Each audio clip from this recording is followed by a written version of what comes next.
We do not deserve Turing complete languages. We do not deserve No, them. we don't.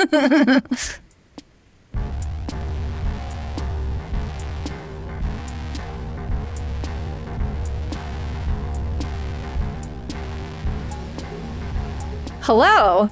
Welcome to Security, Cryptography, Whatever. I'm Deirdre. We also have our co-host, David. How are you doing, David? I'm doing swell. Doing swell. We also have Thomas. How are you, Thomas? I am speaking, so you know that I am here. Yay, you are here. We also have our special guest today, Geoffroy Couprie. Am I saying that right? Right. Yay. And he is the creator of Biscuits, yet another authentication token. And we wanted to learn more about it. Yeah, I'm very happy to be there. I've been listening to the show for a long time now, and beginning and finally some good crypto content. Yay, we have fans. We thought that the first version of Biscuits had pairings in it. Are we wrong? Did it have pairings in it? Yes, it had, and it used the excellent Bellman library. Uh-huh. This podcast is fantastic. Our listeners' intro to Biscuits has pairings in it. What else do you need to know? Yeah. For anyone who doesn't know pairing-based cryptography, would you tell us a little bit more about pairing-based cryptography and why the first version of Biscuits used it?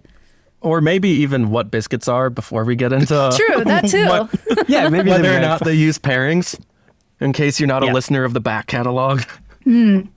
So yeah, Biscuits was decided there's Macaroons, this authorization token that can be offline attenuated. So you have a token, you add a restriction, and you get a new token from there. You do not need to talk to the origin server for that. Mm-hmm. You can just do that directly, and it will be usable then for verification.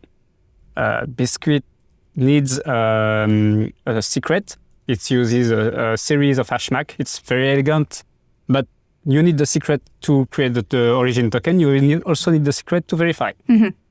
And so we thought, okay, can we get public key crypto for that? And we tried different schemes. And one of the first ones was pairing-based cryptography, which I learned about that I was very young, was just starting my career, and at my first internship, there was a cryptographer there. And I said, oh yeah, the crypto looks so cool. I want to learn that. And they said, okay, here's a paper, go read that. And that was random Oracle model or something like that. Yeah. And then read that. It's pairing-based cryptography. It's the future. It was in 2010. And it's still the future. It's still very cool. Pairing curves. I was young. I didn't know better.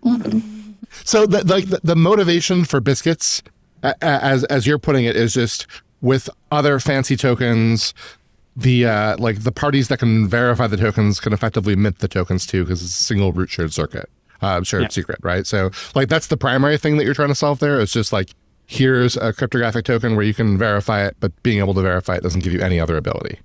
Yeah, because we used the Macaroons. So it was the previous company I was worked with, Clever Cloud. It's a French hosting company, platform as a service, and we used Macaroons as a front for APIs. We had the Macaroons to S3 API. So you get the Macaroon, and any service that gets the Macaroon can just upload something easily to an S3 bucket. Nice. And restriction to a specific folder, something like that. So it was very nice to use.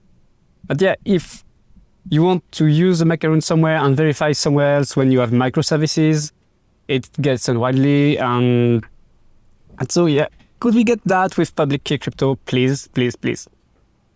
That was the point. And so when we got to the design board, it was, okay, so we have a token and we need to add something and still get a valid signature. Can we just find a way to just add signatures to themselves? And that's where pairing-based crypto came.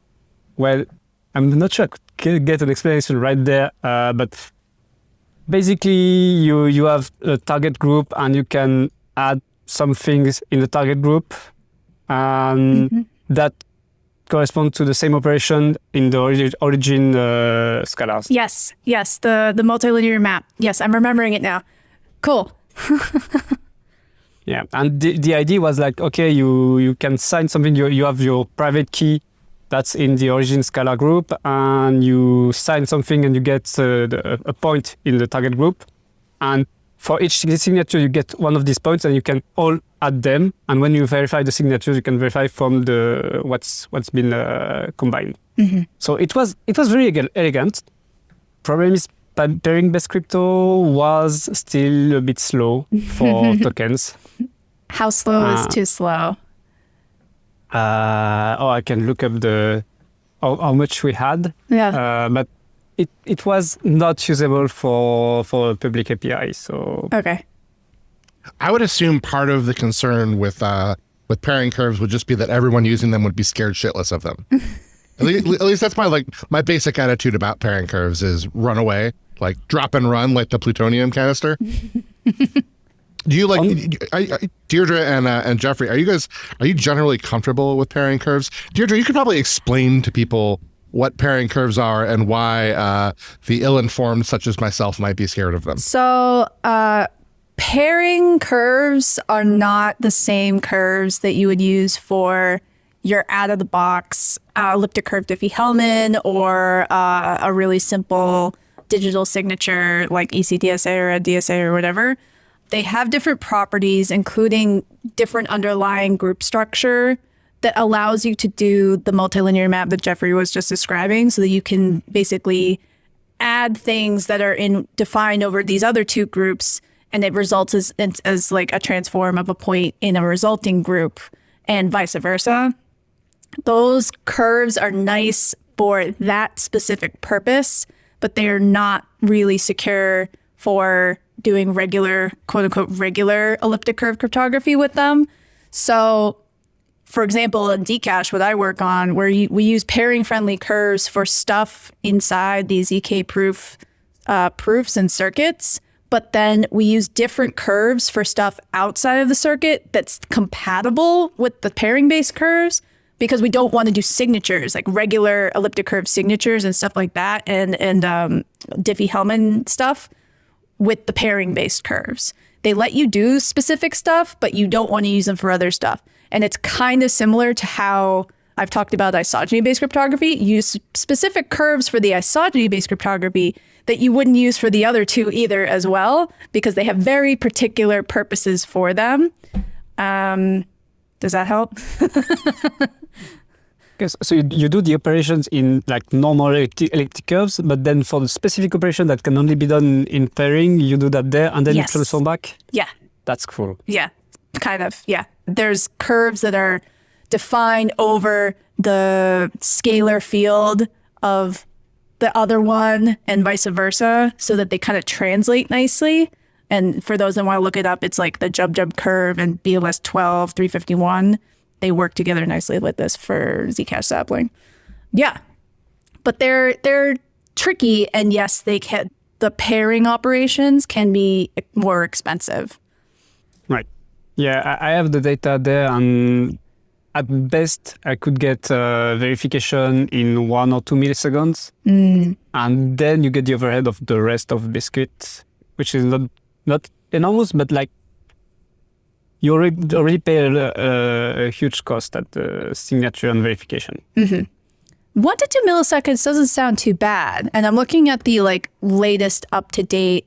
There was a post that you wrote in last April, and it says that you can get the new version of Biscuits doing keygen, token creation, serialization, deserialization, and signature validation and fax verification all under half a millisecond. So what changed from the pairing definition of Biscuits to the modern iteration?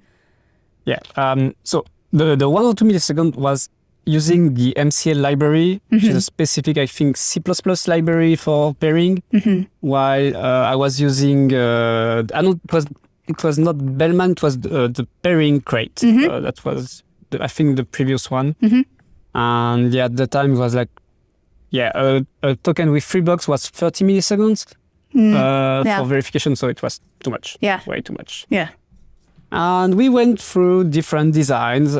We got on GitHub, Keller Fox helped a lot in the initial development of the spec and proposed a solution based on verifiable random functions. There was an IETF draft. Everything is in the repository, the experimentation. I kept a specific folder for all the things we tried that did not pan out, but could still be fun to look at. Nice. Yeah.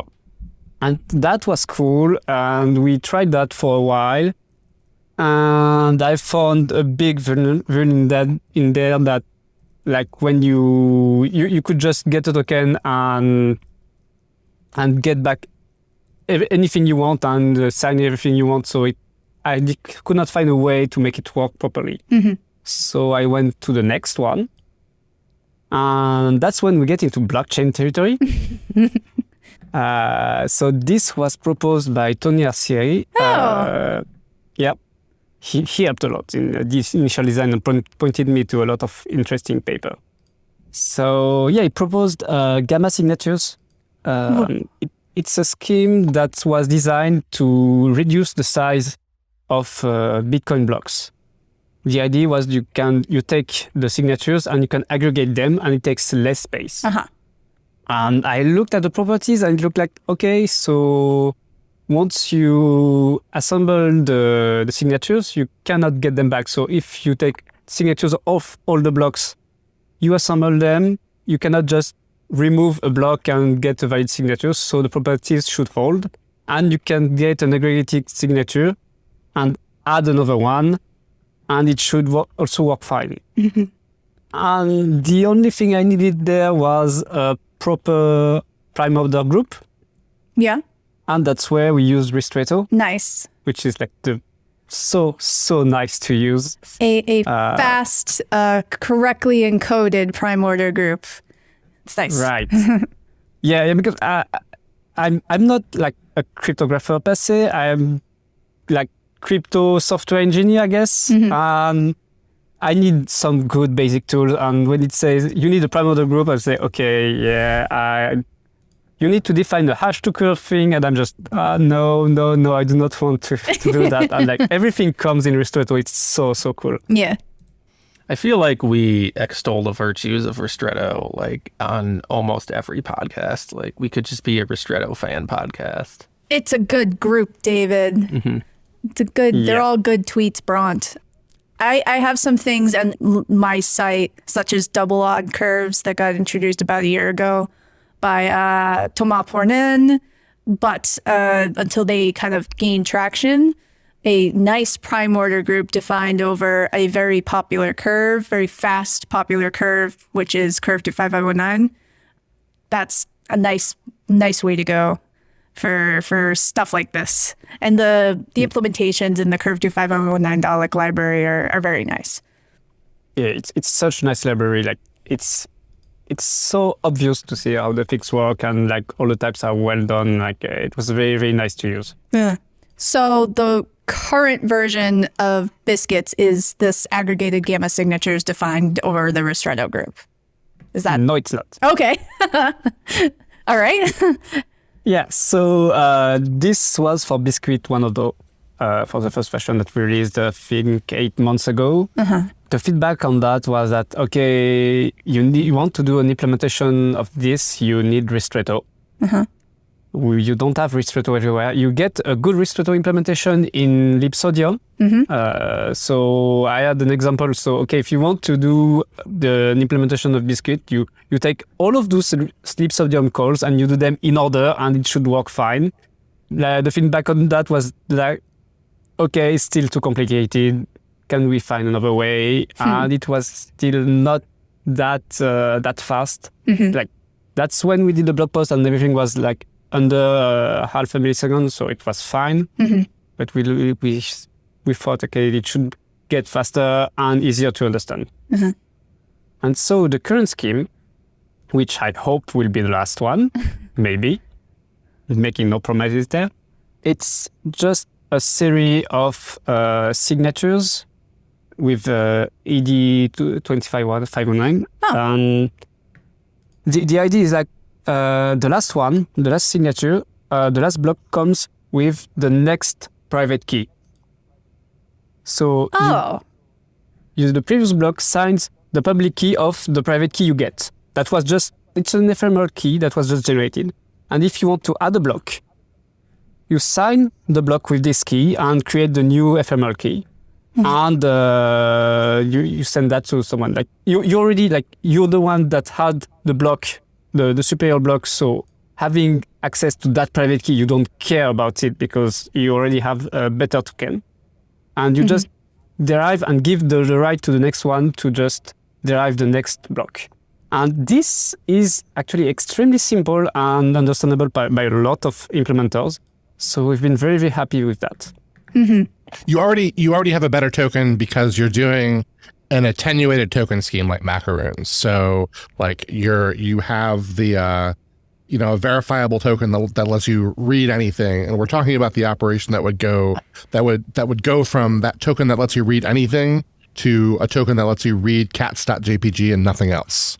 And so like you're talking about like, okay, I have a secret that applies to the cats.jpg thing, but I'm already holding, the secret that gives me access to everything already. And that's the logic that you're using there for the secrets relationship.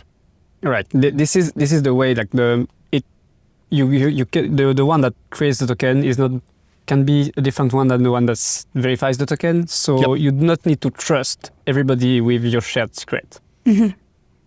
So you're using this at Clever Cloud, I assume. You were using Macaroons before, and now you're using Biscuits. So I'm not at Clever Cloud anymore, but they are still happily using Biscuits. The main place where it's used is in the Pulsar cluster.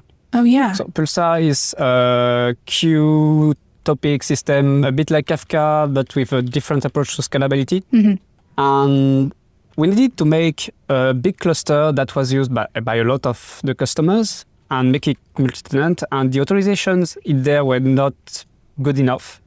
And the idea with Biscuit is we do not know how customers are going to use all of the tenants and namespace and queues and everything they have, and maybe they want to just have this application that can produce on this topic and consume from this other one, and another application needs different permissions, and we cannot decide that for them.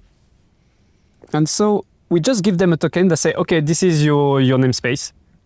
You do whatever you want in there, and then you can derive a token that can do exactly what you want. And this is something we've done also internally for other applications. Like we can have an agent on a specific machine or virtual machine, and it only gets access to one topic.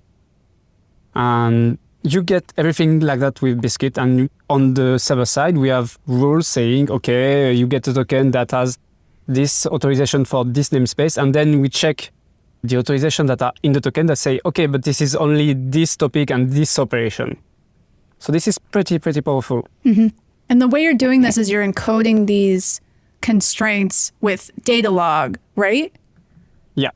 Cool. Yeah. So all of the authorizations are done with Datalog in the token and also on the server side. It took quite some time to get to a good solution for authorization. We tried different things, some things with set, some things with a regex based system, like various approaches.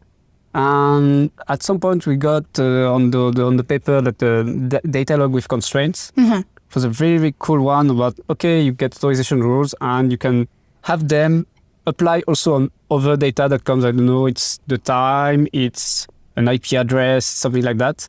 And you can encode a lot of data in Datalog facts and also some stuff on the side with some specific operation that could be relevant for authorization.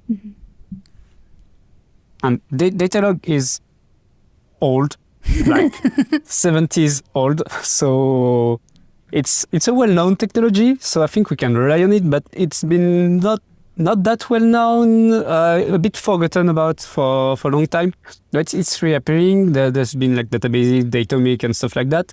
And even in authorization, there's open policy agents. They have their Rigo language, which is derived from Datalog. And also a really cool Rust company that's making server-side authorization, and they have their own Datalog language as well.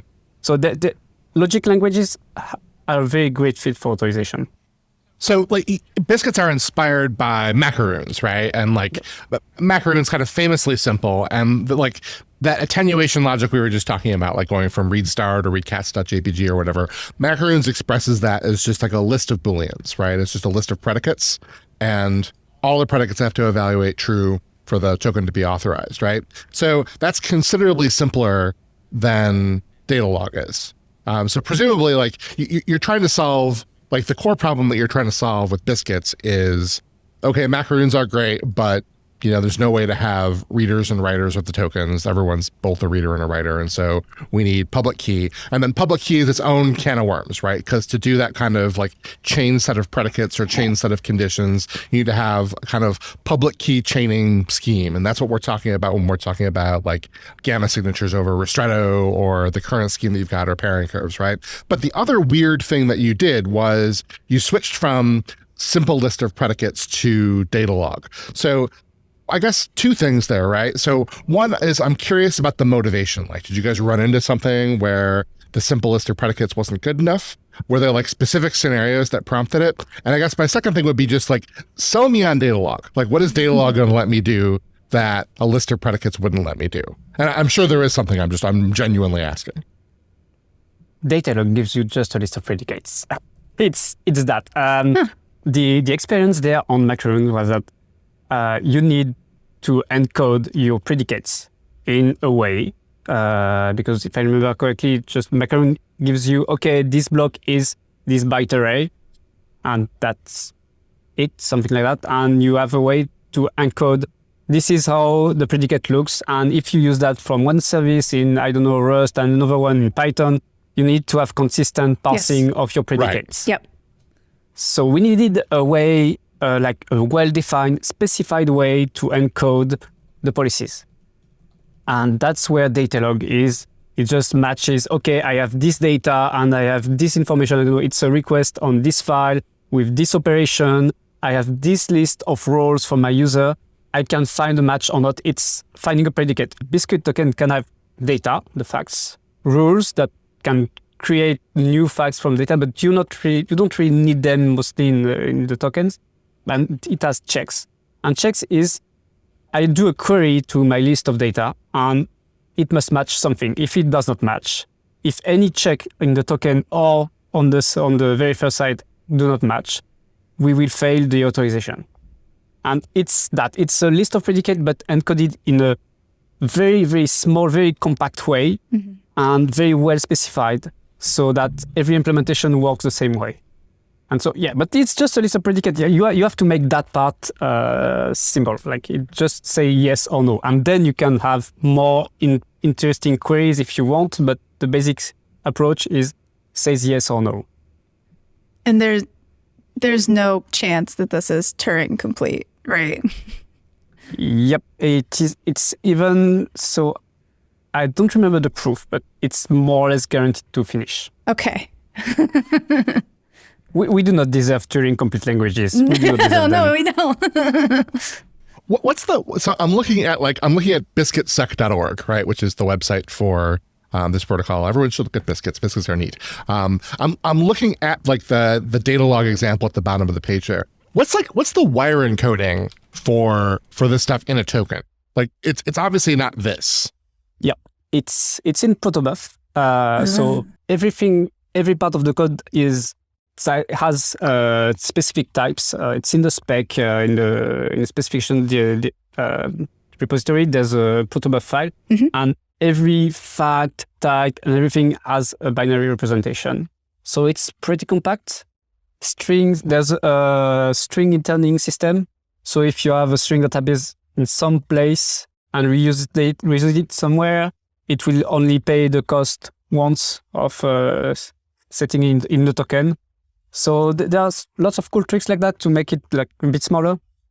You do not need to parse a text format from the token like you often do in JSON web tokens or you would do in Macaroons.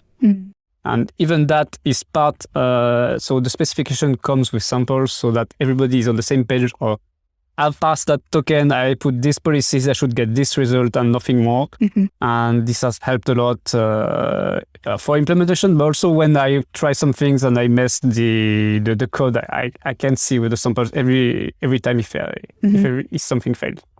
So as a user of Biscuit tokens, right? So part of the idea, like I would say like for both Macaroons and for Biscuits, my guess is like the core of these things is extensibility, right? It's not having to come up with precisely the security model that you're going to expose to users kind of a priori, but instead giving them all the nuts and bolts they would need to come up with any kind of feasible, kind of policy that they would want to express, right? So like the core thing you're trying to do here is to get people who are not Biscuit implementers, right? Who are not like, building new Biscuit libraries or whatever, but are just using these tokens.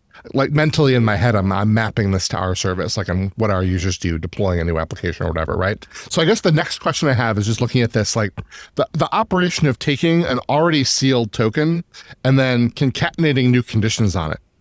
What does that look like in terms of Datalog? Like if I look at these tokens like in their textual representation here, am I literally just catting conditions on the end, like another allow if clause or whatever? Or like what does that actually look like as a user that wanted to take a token and make a more specific token?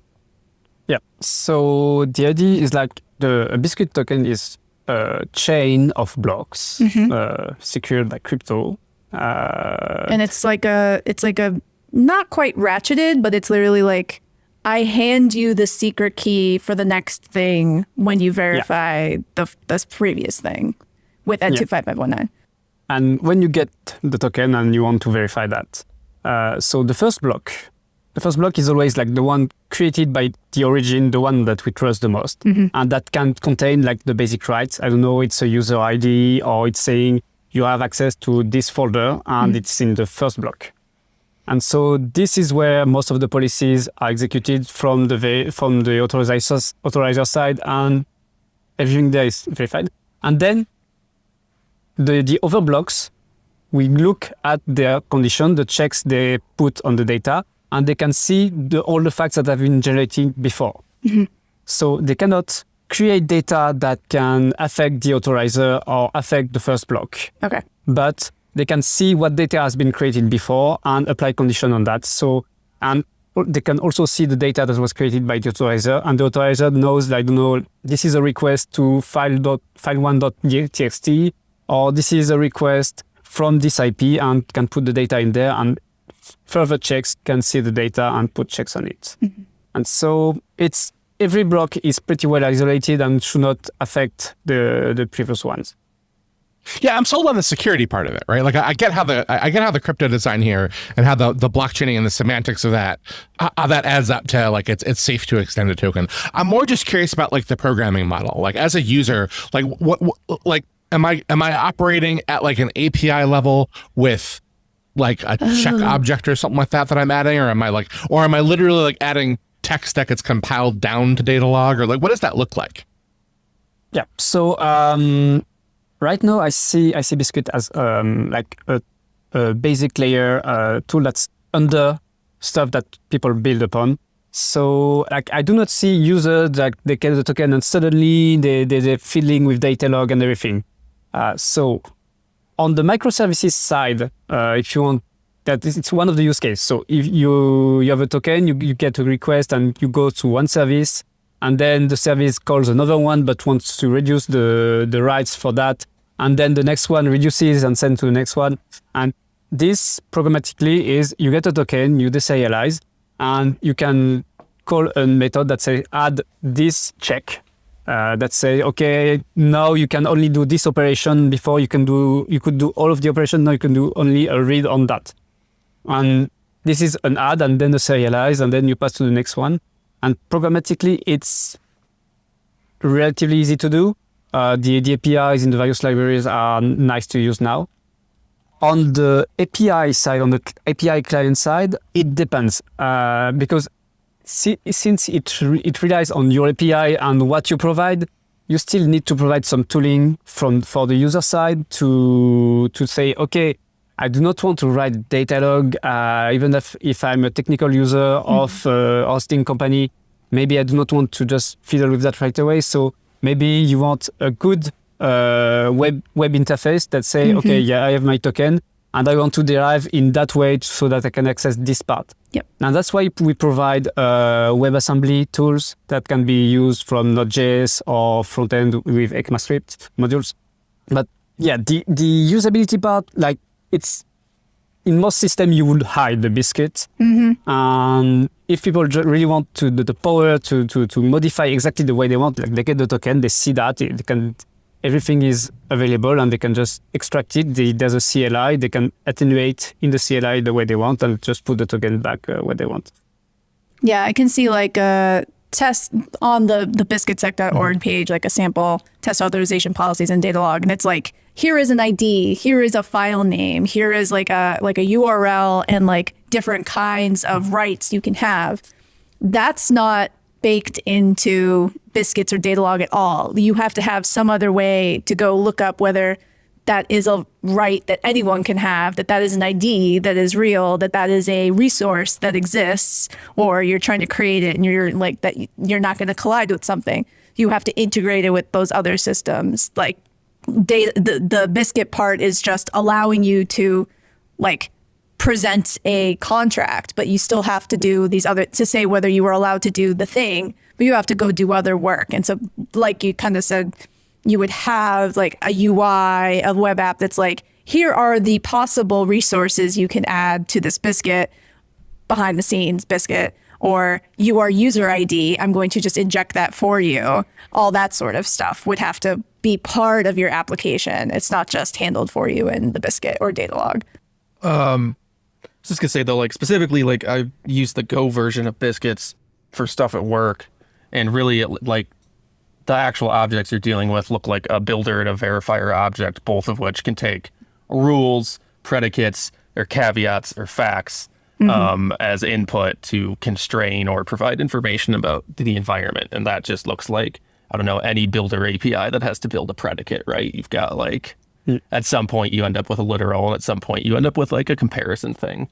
And maybe you're providing that by creating a bunch of objects that look like an AST, or maybe you're just providing a string and having it like parse out from the data log. But yeah, and the thing is like Biscuit could do your entire authorization system, but it's not necessary. Like if you have a huge, complicated role-based system with like thousands of users and tens of thousands of roles, because you always have more roles than users, you won't load everything inside the Datalog machine so that it can check. Like it could do. I made some tests. You could still keep everything in memory and be quite fast in the verification, but it's not, maybe not the best use case. But you can just use part of the system, like do the nice query to your database with the roles when you know it will find the good roles for this user, and then just insert the data you need inside the authorizer, only just the facts you need. Or you can just have it like completely stateless. Okay, you have a token that contains the user ID, you extract that and you verify the roles in your system you already have, like Spring Security something or device or whatever. But then you have the token that comes with specific checks that say, okay, but I will only want a query to this endpoint. And the token does not need to know the rest of the authorization system. It just needs, I want to verify this part of the API. So you can integrate that in your system, in your API, without being too traumatic to That's the like system. That's like a big general. You're going to get a lot of specific questions from me right now, just because this is the part of the podcast we call the guest does Tom's job for him.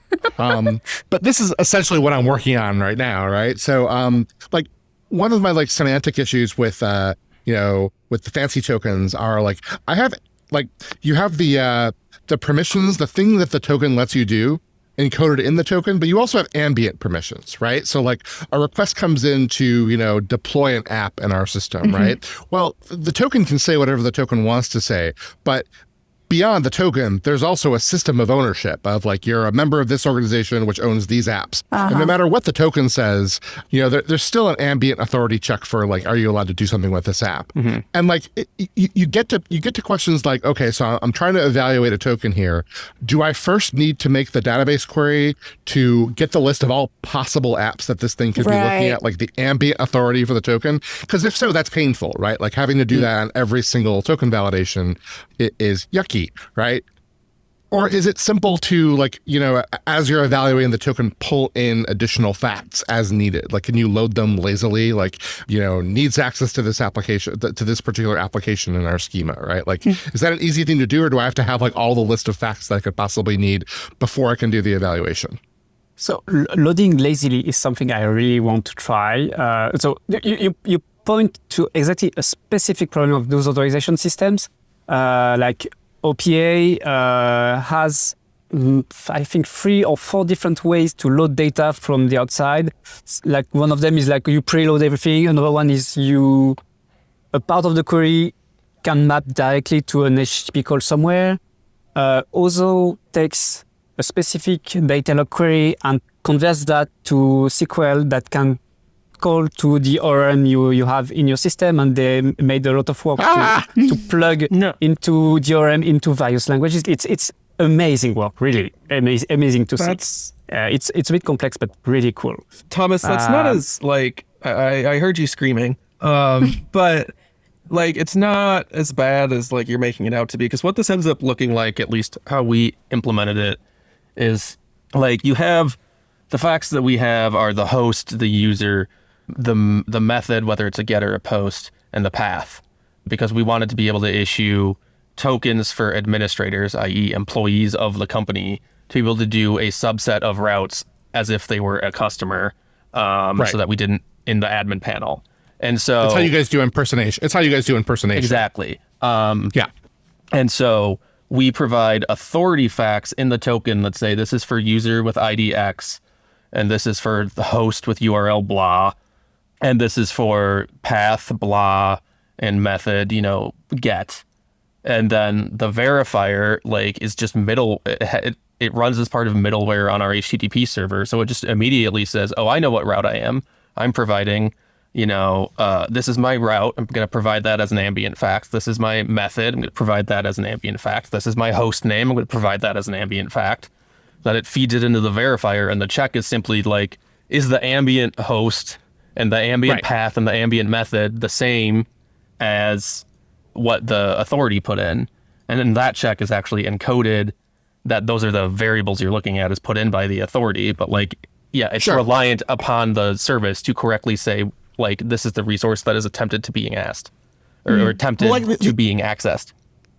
The other way to come at it is just to say, okay, like we don't have a notion of ambient authority, right? Like we simply won't issue tokens that are outside of the ambient authority of this user anyways. So we can encode the entire authorization scheme into the token. So there'd be no need to look up whether you have access to this application, because you wouldn't have the token that would say that you could if you didn't. It depends if you want, like, do you want there to be a predicate that says this is allowed, or do you just want the signature verified to do all of the work for you? Right. So the reason that we provide these ambient things is because then you're able to write a predicate. It's basically like 1 = 1, but it's effectively checking, does host equal host? Does method equal method? Does path equal path? Is all my ambient thing is checking. And you could just implement that in code and skip the predicates, or you could, have it be explicitly and only use the facts. You could just have the authority. So the original issuer say, this is this user, this is this path or whatever, and just verify the signature, pull out the facts, move on with your life. But if you put in like the 1 = 1 predicates, then later on you could write perhaps a more complicated predicate if you decided that mattered. And also, like, if you want to encode everything in the token, it's fine, but for user authentication, like, things change, like you get into another team, you get shared a document. Right. Like, things change between the moment the token was created and the moment you get and use it. So you can even reissue them, revoke them. So there are ways to do that. But like, if you put everything in the token, at some point you get a misfire for a query and the user is not happy. So yeah, we need good ways to call into the system. And right now, considering, like I said again, like we cannot replace everything that's existing right now. So plug that into an existing system that has airbag or something like that already works. And once this specific part is done, you can get the checks from the user. Because one of the points of having the offline attenuation, which is even more, it's offline delegation. It's not necessarily the same user, the same service that's used them. It will map more the way the user uses the system. Like you have your own rules in your API that secure the basic system, but it cannot map every use case of the customer you have in front of you. Yep. So if they want just small thing, okay, I need to delegate to this part of this service, that I need to have this CI thing that must read from this repository and that one into another organization and then write to this third repository, and then I need this secret, but not that one. It gets complicated very quickly. If you have huge companies with multiple sub-companies that they bought, they have each their own Active Directory and whatever. You cannot plan for everything, and having a way to do delegation exactly like the user wants, it's a good trapdoor for that. So in that scenario, you probably want built-in expiration or revocation into your biscuit. The different blocks that you add have revocation IDs so that you can like take one that you've gotten and then you can say, I revoke a previous like block, right? That's something you can do. Can you build, and like, I assume it's pretty easy just in Datalog to be like, if, a millisecond since the epoch is greater than blah, like revoke or something like that. But then you could, in theory, take that biscuit and be like, I revoke that block that says this will expire after this many milliseconds since the epoch. So what do you recommend for like managing expiration of biscuits to avoid some of these problems? If you revoke a block, it revokes all of the token derived from that block. Okay. So if you say, I want to revoke this block that was before that say there's an expiration, your token is expired, is revoked as well. Oh. So that's why like it has to be that way, because if you revoke the token of a user, like all of the derived tokens should be invalidated as well.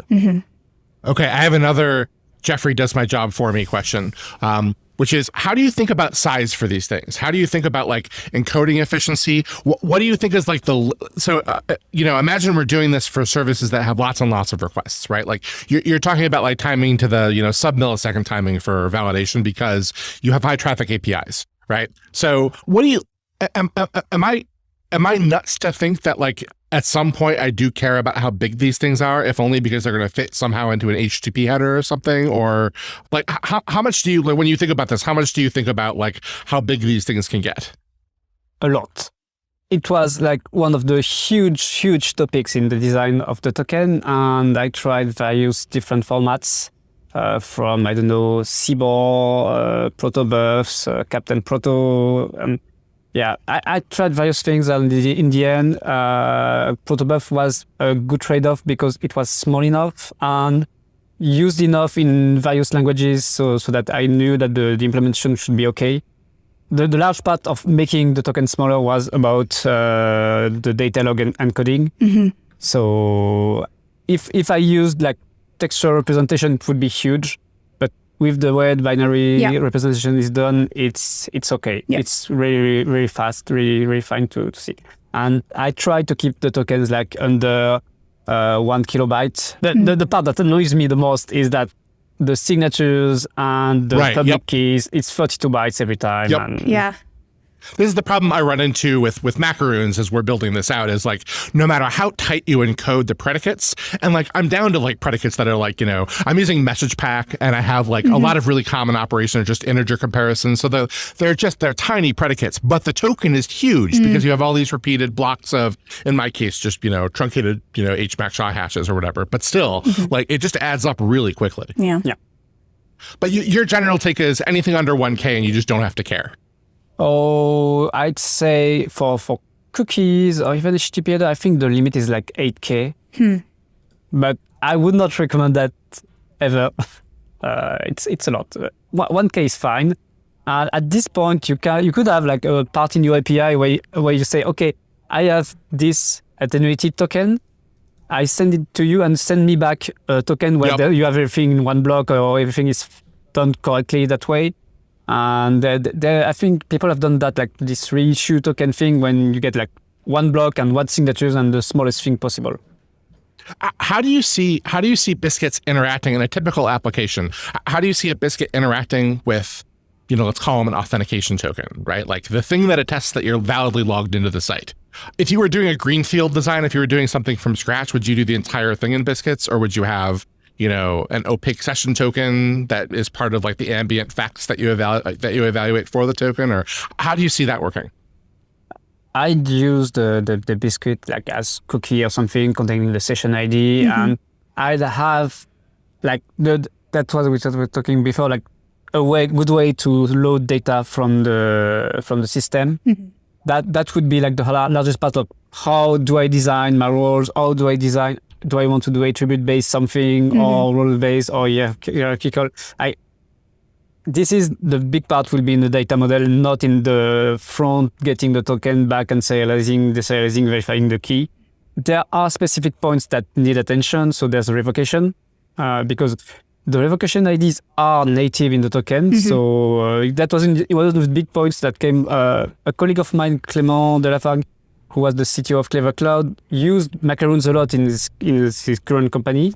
And one of the big thing was, okay, if you have not put revocation IDs in your token, at some point you will need to have put revocation in your token in the past, and you will have a bad time.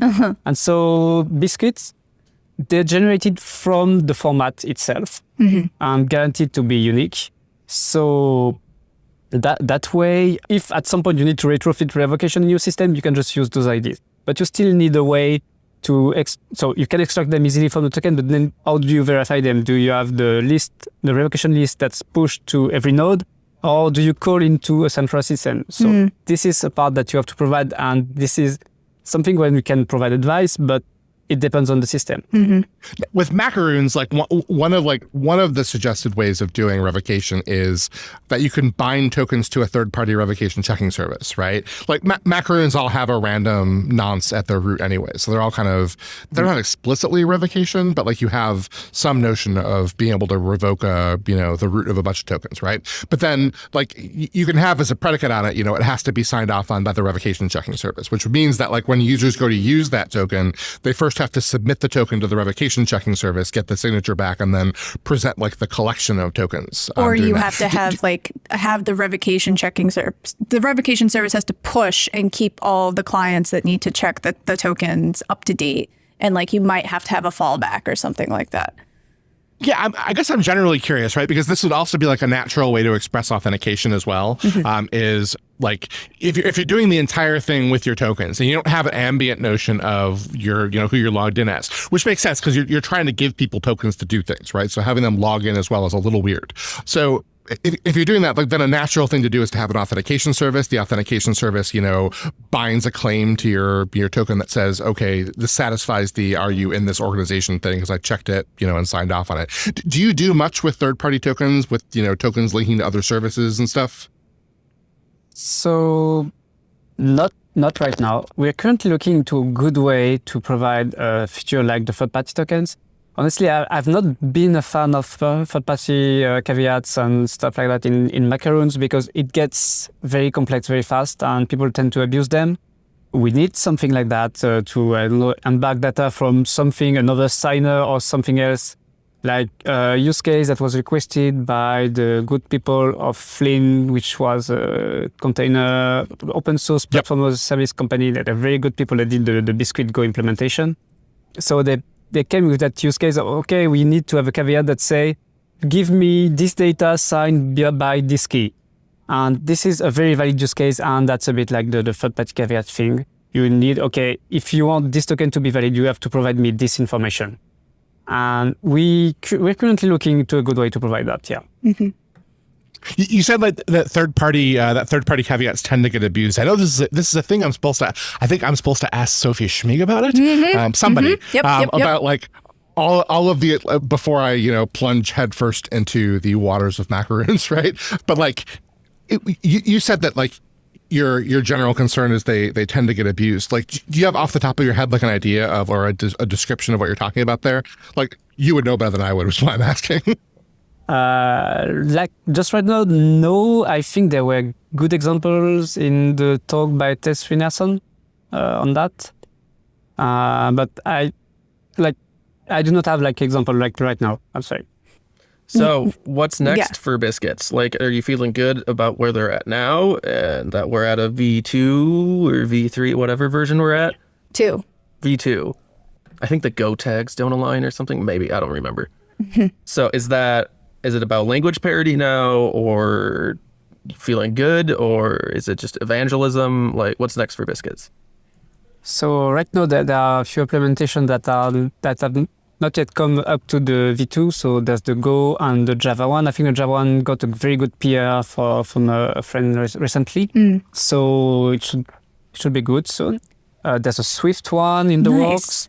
There's C#, and I think I've seen people talking about that about Elixir. So I want Biscuit to grow, and I think that's the right time to come into the project because the core that we tried with Biscuit 1.0 was like hard to use still, and we cleaned up a lot of things, and now we can go back to adding more interesting features and see how to match more use cases. So yeah, evangelism, documentation, providing good example. That's why we did all of the WASM web component things where every use case, every example in the website is executable. It took a lot of time to get that, but now it's so nice to use. And that's compiled from the Rust implementation, right? So you already have the Rust one that's up to date, which is nice. Yeah. It's everything just deploys like right away. It's really cool.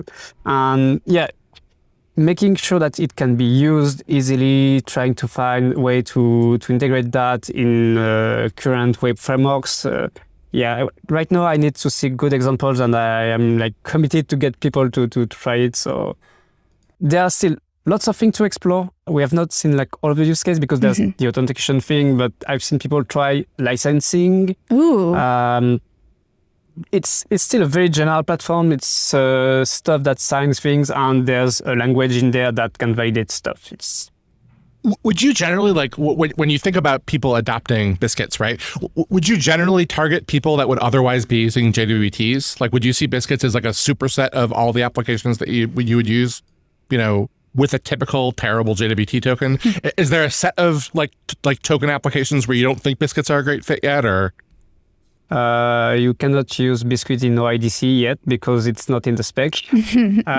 It can do leaving aside OIDC. It can do whatever the JSON Web Token can, because you can just put data into the token and it's signed and that's it. It's the same feature. You can have that already. I think it's still a hard sell if people are committed to JSON Web Token right now. And so we have to try small things. I'm not here to we replace these because the JSON Web Tokens are bad for this and that reason. Okay, let's just first find a nice place to put the biscuits and let people try them, and then we Geoffroy, you got to understand what this podcast is about. You don't need to convince us of that. We are here. Tell you to take out your JWT and replace it with something else. Reasonable sometimes. Like, could I put a biscuit in like a URL slug? Because there's a lot of like HMAC'd tokens and like maybe they're JWTs or whatever. But I think if I were like, prudish in I'm not trying to throw the kitchen sink in my biscuit that I throw in as a URL slug, so I could just pass it around the URL. I could probably do that, right? Oh yeah, cool. Yeah, you can base 64 it. There's no issue, and we even took the time to say if you base 64, this is this version of base 64 and not that other one, because we know it never ends well with base 64. If I encode a biscuit to XML, does that count as SAML? Stop it. You say this, someone will do it. That, I know it will happen.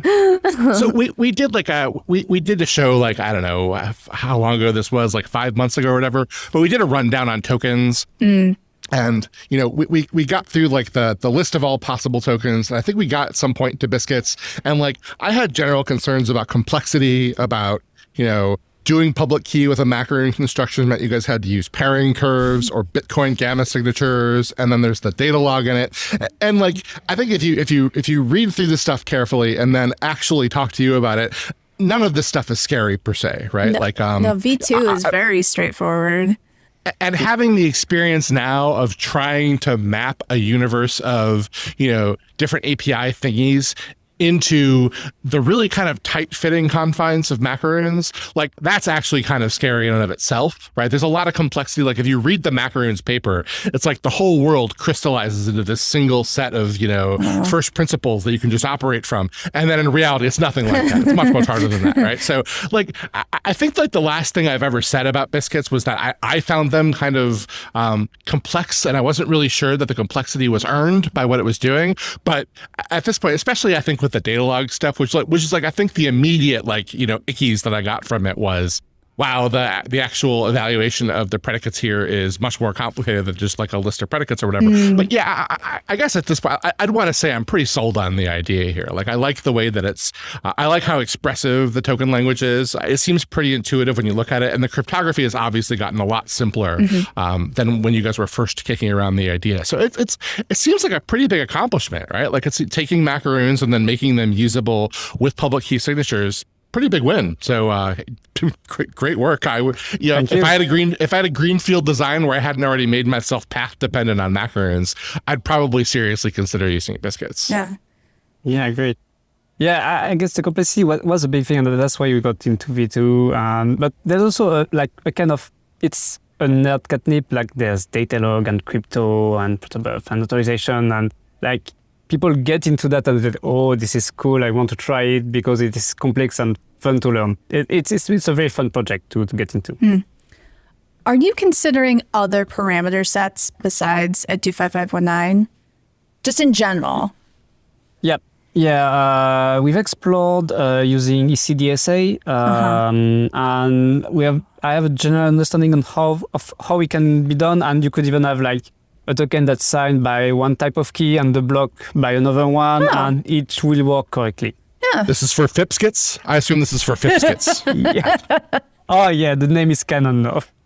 Yeah, Fipskits. Fipskits or Bitcoin gets well, whatever. I don't think they need it, but everyone loves that Bitcoin curve. So just curious. And like you basically just have to, you're not doing anything special with the signatures. It's just literally a signature that fits within your speed and size parameters. You could swap it out for not EDSA. It could be ECDSA. It could be whatever you want it to be if you have a favorite. We can do post-quantum secure isogeny-based biscuits. Calling it mine. Yes. They're mine. Sorry, I'm doing them. They're gonna be big and slow compared to these biscuits, but they're mine. Great. Someday, like the topic of ECDSA or the P curves is going to come up early enough on the show where we can have a rant about the evil that is FIPS and what it does to people. Yeah. But it will not be this day. So.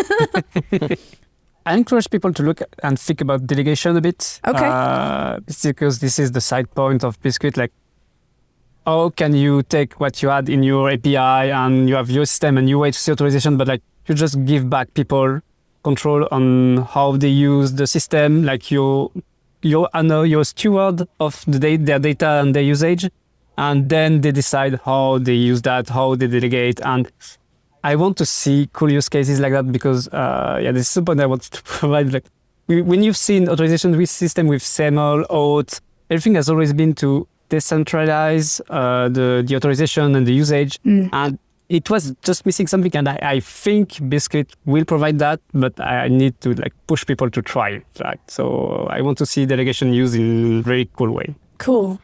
Geoffrey, thank you so much. This has been awesome. We confirmed that the first version was using pairings. We had a lot of consensus doubt, but you confirmed it, and this is a very cool walkthrough of Biscuits. Thank you so much. Thank you. I had a blast. Yay! All right. Biscuits are neat. People should use Biscuits. Nom, nom, nom, nom, nom.